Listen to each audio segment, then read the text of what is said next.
राजा का बंदर।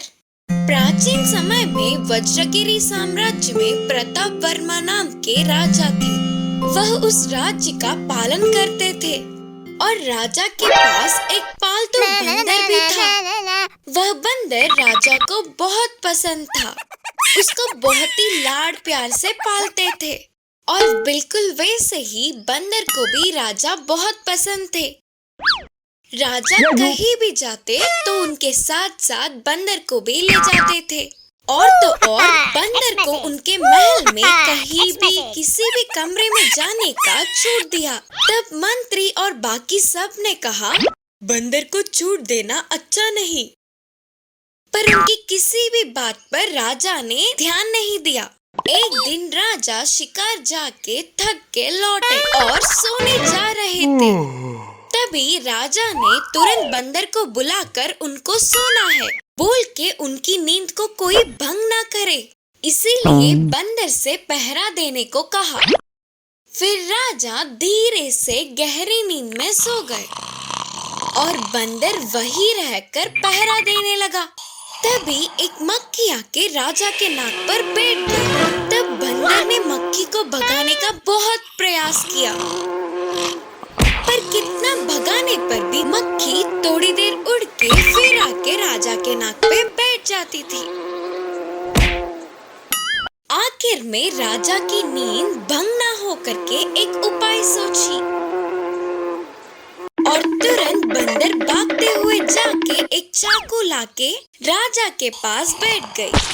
फिर से मक्खी के राजा के नाक पे बैठते ही जल्दी से चाकू निकालकर मार दिया। बेचारी मक्खी तो उड़ गई। तो तुरंत ही राजा जोर जोर से चिल्लाते हुए नींद से उठे।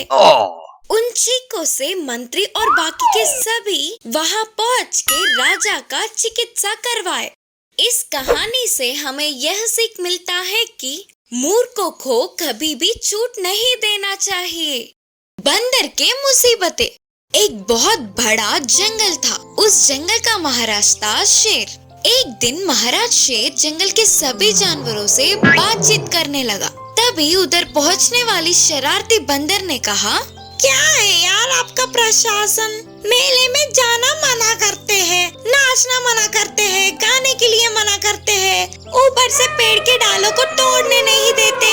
ये कहा कि राज्य पालन है, ये बिल्कुल अच्छा नहीं है। गुस्से से आग बबूला होकर महाराज शेर गरज उठे और बोले, लगता है ये बंदर सुबह सुबह भांग पी के आया है, जो मर्जी बोल रहा है। इसे ले जाकर उस खराब कुएं में फेंककर 10 दिनों के लिए बंद कर दो और भोजन 2 दिनों में एक बार देना।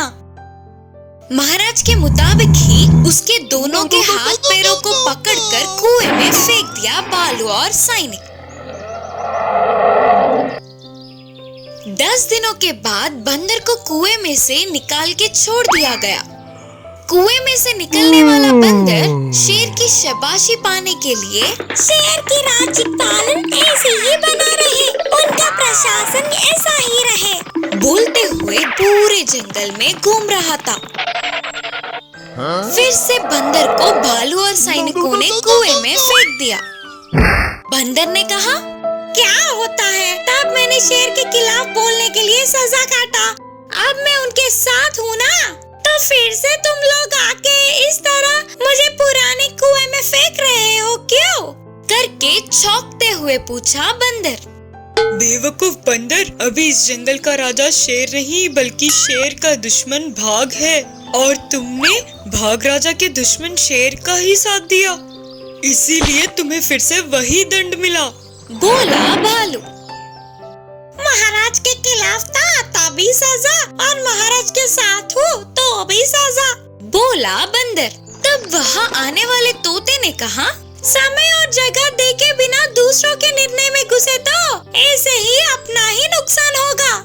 तब बंदर समझ गया और बोला, सच में जो चीज हमसे जुड़ा नहीं है उनमें हमें पड़ना ही नहीं चाहिए। ప్రేమలో పడ్డ పులి. అనగనగా ఒక అడవిలో ఒక పులి దర్జాగా ఉండేది.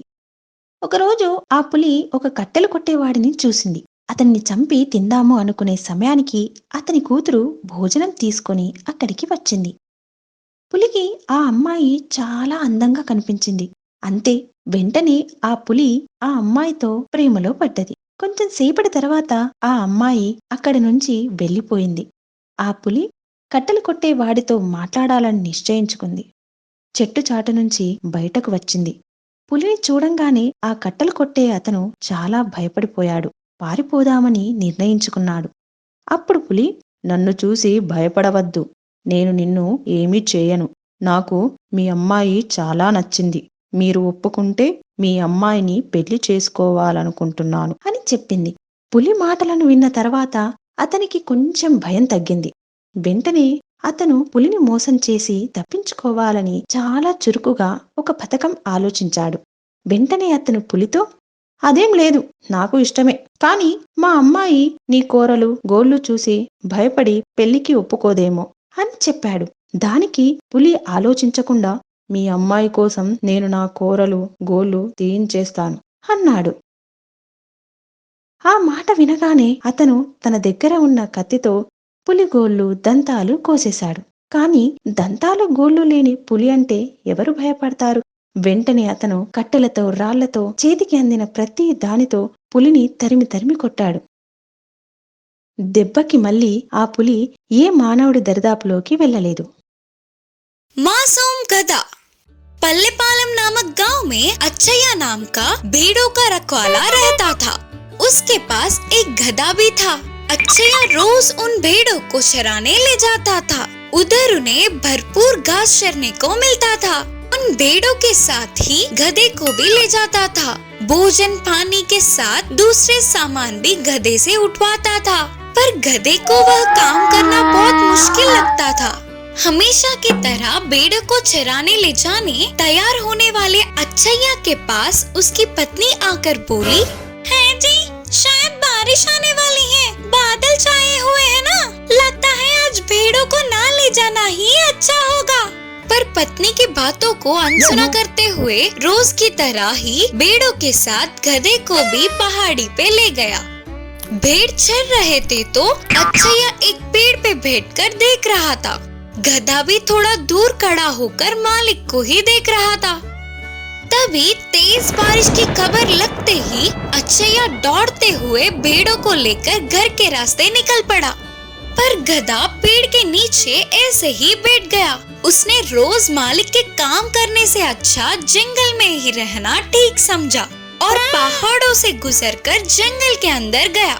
अच्छैया घर पहुंचने के बाद देखा तो गधा उनके साथ नहीं था। अरे रे, बारिश की जल्दबाजी में आने से मैं तो उस गधे को भूल ही गया। बेचारी कहाँ होगी? पत्नी ने समझाते हुए कहा, कहीं नहीं जाएगी, कल आप चराने जाओगे ना, तब ढूंढ लेना। उस दिन रात को अच्छैया को नींद ही नहीं आ रही थी। अगले दिन भेड़ों को चराने ले जाकर गधे के लिए पूरे पहाड़ी पर ढूंढने लगा, पर वो कहीं नहीं मिला। बेचारा गधा शेर या बाघ का शिकार हो गया होगा। बोलते हुए रो पड़ा। जंगल में जाने वाले गधे को वहाँ के हालातों ने डरा दिया। जंगल में नहीं थी ना, इसीलिए और अंदर गए तो कहीं उसे कोई जानवर वार करके मार न दे करके वो अपने प्राणों को हथेली में रखकर बिताने लगी। ऐसे डरते हुए जीने से अच्छा वापस मालिक के पास जाना ठीक है सोचकर तुरंत ही जंगल से पहाड़ों की तरफ चलती गई। शाम तक गांव में आने वाले गधे को मालिक का घर याद नहीं था। हर एक दिन मालिक के नए काम करने पर रास्ते को भी याद नहीं रख पाई। तभी अचानक एक घर से, इस गधे को मैं नहीं देख सकता, बोलते हुए बड़ी आवाज आई।